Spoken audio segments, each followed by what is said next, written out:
So today I'll be testing out the Covergirl Melting Pout Matte Liquid Lipstick. So if you're new to my channel, this is my series where I wear test a new liquid lipstick, and then at the end of the day, after a 10-hour wear test, give you my thoughts and let you know whether I think it's worth purchasing or not. And if you enjoy this type of content, I will link my series for this playlist in the description box below. Also, don't forget to thumbs up this video while you're here. It helps me out. Subscribe. It's free. And let me know in the comment section below if you have any other liquid lipsticks you'd like me to test out for this channel. So I purchased the shade Secret, which is this deep purplish pinkish color. The shade range is really interesting. I'm just pulling it up now. There are a lot of like safe pink purple tones, and then there's the opposite end of the spectrum where they have some really interesting colors such as blue and black and gray, and then there's this brownie taupe in there and like really bright flamin' purple. So this lipstick is available in 12 different shades in total, and it retails for $7.95. So reading on CoverGirl's website, it says, for colors so hot it's melted. New CoverGirl Melting Pout Matte Liquid Lipsticks give you a high impact, super rich color with lightweight matte finish. These liquid matte lipsticks are infused with nourishing ingredients that glide on easily for a smooth finish. So I applied this around 10:30 this morning. It's now noon. So I've had this on for an hour and a half. I'll do a check-in later on this afternoon to let you know how this held up after lunch and everything. I'm trying to keep an open mind about this one, but so far, I have to be honest, I'm not a fan of the formula. So when I applied the first coat, it was really streaky, like really streaky. And I found the formula to be really lumpy, and like I'll show you right here. Like this is about 3 coats on my hand, but when I first applied it,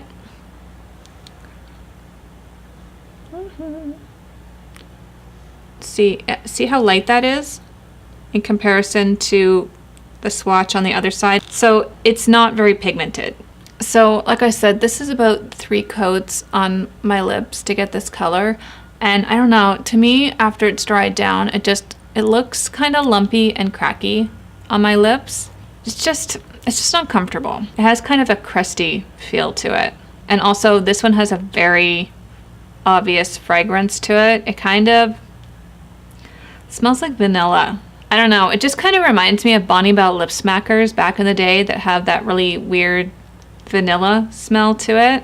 So it's just something to keep in mind if you're sensitive to fragrances or anything.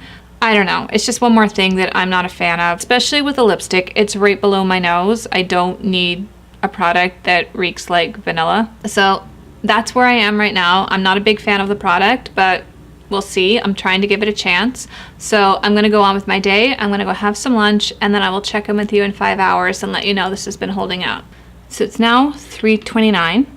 So this has been on for 5 hours, and I gotta be honest, it's not my favorite. It's just so dry. Like every line in my lips, my bottom lip especially, it just looks so painfully, uncomfortably dry. The center here is starting to get really flaky and chapped, and in the corners here are all worn away. So I don't know how I'm gonna last the rest of the day because this is uncomfortably dry. Also in the center, it's not very long lasting. I mean, it's already starting to wear away to the point where I would probably have to touch up again. Like it's not an all day long lasting liquid lipstick. So that's where we're at so far. I will check in with you guys at the end of the night.